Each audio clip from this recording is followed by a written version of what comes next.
Mon cher Patrice, oui, quoi de neuf dans les pages culturelles de la presse? On va commencer par une photo que j'ai trouvée dans le Figaro ce matin. Bienvenue en Arabie Saoudite. Voici la cité de Madain Saleh. Elle appartient au site archéologique d'Al-Ulla, c'est dans le nord de l'Arabie Saoudite. Et alors, elle abrite de nombreux vestiges de la civilisation nabatéenne. Les Nabatéens, c'est un peuple arabe commerçant de l'Antiquité. Et alors, ce site fait l'objet d'un projet touristique dans lequel est impliquée la France. Figurez-vous, le Figaro nous explique que ça pourrait même nous rapporter des milliards. Parce qu'en ce lieu pourrait sortir du sable un hôtel réalisé par Jean Nouvel. Alors, quand je dis sortir du sable, c'est sortir de la roche, parce que c'est un hôtel troglodyte dont il est ici question, parce que on ne veut, le site, voilà, on ne veut pas dénaturer le site.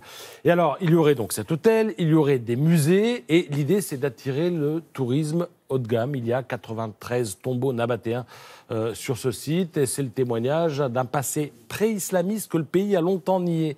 Et c'est là qu'elle est, la petite révolution. C'est-à-dire que l'Arabie Saoudite n'accueille en général que des hommes d'affaires et évidemment les pèlerins qui viennent à la Mecque pour une raison bien précise, le pèlerinage, 15 millions de personnes par an, mais c'est tout. Et là, on veut inventer un autre tourisme en Arabie Saoudite et on s'adresse à qui? À la France. Pourquoi? Parce que la France, c'est tout simplement le premier pays touristique du monde. D'ailleurs, la France est déjà impliquée dans la région.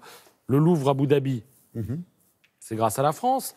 Il nous rapporte 1 milliard, nous rappelle ce matin le Figaro. Et alors, celui-là pourrait nous rapporter beaucoup plus parce que les Saoudiens ont signé un accord avec les Français et ils veulent un hôtel et surtout un musée 3 fois plus grand que celui d'Abu Dhabi, en l'occurrence le Louvre du même nom. Alors, l'affaire a été mise en place il y a quelques mois et puis, entre-temps, il y a eu l'affaire Khashoggi. Donc, ça a douché pas mal d'enthousiasme, mais finalement, tout le monde de la culture s'est remis en ordre de marche pour saisir ce qu'on considère dans la culture, dans le monde de la culture comme une opportunité.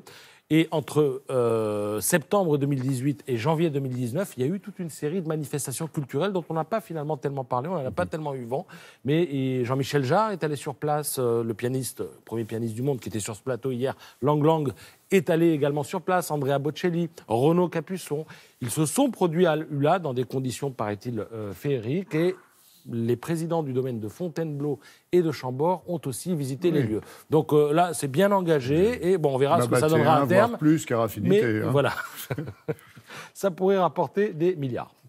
Toute autre chose, si on a le temps, et rapidement. 40 secondes. Horloger pendulier, brodeur ornementaliste, orfèvre, mosaïste. Quels sont les points communs entre tous ces métiers?